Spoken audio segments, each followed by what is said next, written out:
Thales, que você cria a realidade com o pensamento. Beleza, beleza.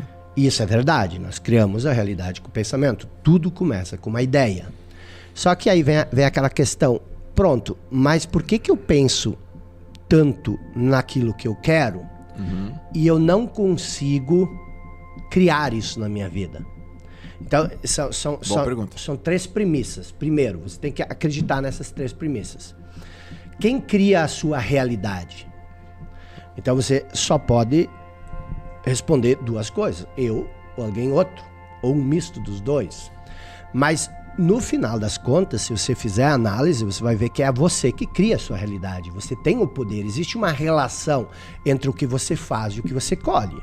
Tá bom. Por mais que tenham coisas acidentais na sua vida, coisas que você não opta, que você não escolhe, que são coisas que acontecem, a escolha sobre o que você vai fazer com isso que acontece para você ainda vai ser sua.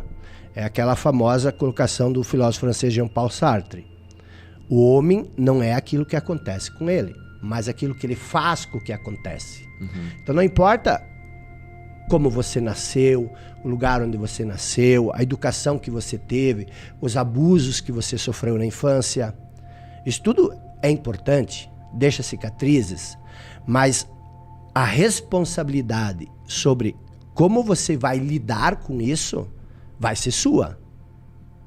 Então tu não pode usar isso como justificativa pela tua infelicidade, pelo teu fracasso naquilo que você deseja na vida.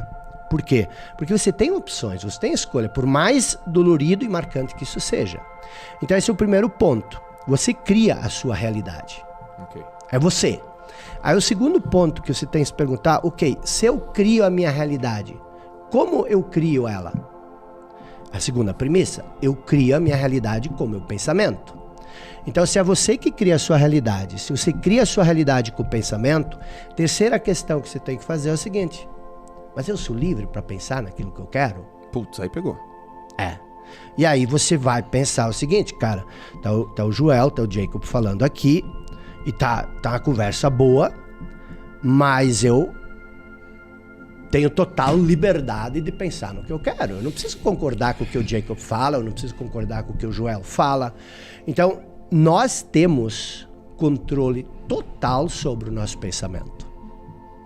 Viktor Frankl, ele estava numa cela, num campo de concentração nazista, um espaço que caberia 15 pessoas, tinha 100 e poucas pessoas, muitas nuas, e ele olhou, e ele era um psiquiatra, e ele era da linha determinista, Freud, e aí ele teve um insight ali, cara, esses soldados nazistas, eles têm controle total sobre o meu corpo, mas tem uma última liberdade, que essa eles não podem me tirar, a liberdade de pensar. Eu posso pensar o que eu quero. E aí ele começou a se ver, a se imaginar, porque imagina, ele estava 2 anos no campo de concentração nesse estado. Ele começou a dizer como é que eu posso usar o meu pensamento para criar um alento, uma esperança de sair daqui. E aí ele escreveu um livro em busca de sentido depois, porque ele buscava qual o sentido que pode existir num campo de concentração. E aí ele se imaginava, ele usou o pensamento para se ver em audiências, em plateias, em escolas, ensinando o que ele estava passando,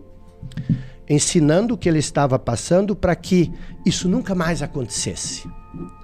Então, dali nasce essa percepção de que a última das nossas liberdades é a liberdade de pensar naquilo que você quer. Não importa o ambiente em que você está, você ainda tem controle sobre o seu pensamento.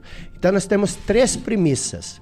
Você cria a sua realidade, você cria a realidade com o pensamento e você é livre para pensar naquilo que você quer.